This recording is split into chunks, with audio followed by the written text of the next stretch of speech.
La chef du gouvernement gabonais, Rose Christine Osuka Raponda est arrivée à Lomé ce 2 décembre. Elle a été accueillie à l'aéroport Gnassingbé Eyadema par son homologue togolais, Victoire Toméga Dogbe. Les deux personnalités ont fait une descente sur le terrain à Lomé et à l'intérieur du pays pour visiter des réalisations du gouvernement togolais.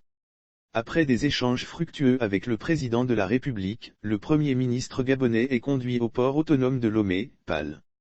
Là, elle a pris connaissance des prouesses de cette installation ces dernières années, présentées par le directeur général du port. Elle a visité également les installations de Togo Terminal et de Lomé Container Terminal avant de se rendre au nouveau port de pêche de Lomé, un port qui a, aujourd'hui, un bassin de mouillage de 400 pirogues et a permis, entre autres, la création de 8000 emplois avec 3500 transformatrices de poissons. Après l'étape de Lomé, les deux chefs de gouvernement se sont déplacés à Nossé, ville située à environ 90 km nord de Lomé.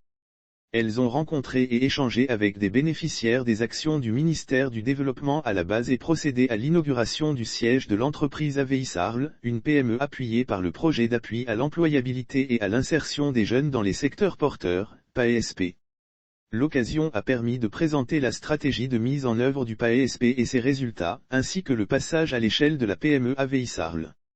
Accompagnée depuis 2019 sur la chaîne de valeur soja biologique, la PME Aveisarl, organisée en clusters, collabore avec 219 groupements, soit en tout 3171 producteurs.